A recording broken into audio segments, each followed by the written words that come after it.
साताऱ्यातल्या महिला डॉक्टरच्या आत्महत्या प्रकरणात आताची सगळ्यात महत्त्वाची आणि मोठी बातमी येते।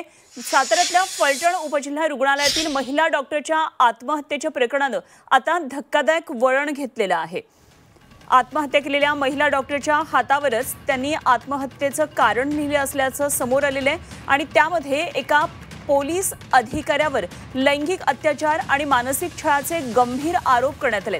तर ज्या घरामध्ये डॉक्टर राहत होती त्या घर मालकाचा मुलगा प्रशांत बनकरने मानसिक त्रास दिल्याचा आरोप यामध्ये करण्यात आलेला आहे। त्यामुळे या प्रकरणामध्ये नेमकी आता कारवाई काय होणार हे पाहणं महत्त्वाचं ठरणार आहे।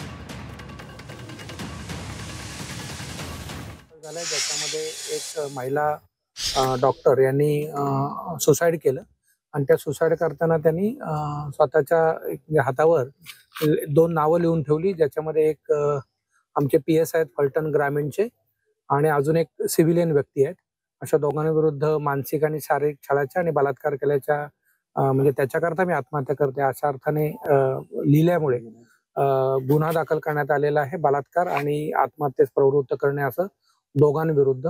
एक आमचे PS आहेत त्यातले आहेत फलटण ग्रामीण पोलीस स्टेशनचे। हा गुन्हा दाखल झाला फलटण शहरमध्ये, कारण त्यांनी ज्या हॉटेलमध्ये आत्महत्या केली ते हॉटेल फलटण शहरमध्ये आहे आणि या दोघांविरुद्ध गुन्हा दाखल झालाय। आरोपींना पकडण्याकरता टीम रवाना करण्यात आलेली आहे। मीनवाईल PSI जे आहेत त्यांच्या विरुद्ध गुन्हा दाखल झाल्यामुळे पेंडिंग इन्क्वायरी त्यांना लगेच तात्काळ सस्पेंड करण्यात आलेला आहे। साहेब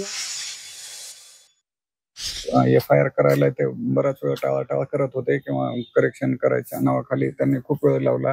7 वाजल्यापासून FIR करण्यासाठी आमचे नातेवाईक बसले होते, तर आता 11:30-12 वाजता FIR शेवटी हातात पडली आणि दबाव म्हणजे पोलिसांचंच नाव असल्यामुळे कदाचित त्यांचं हे असेल, मुद्दामून टाळाटाळ करत असतील, पण पोलिसांकडून जास्त तिला त्रास झालेला आहे।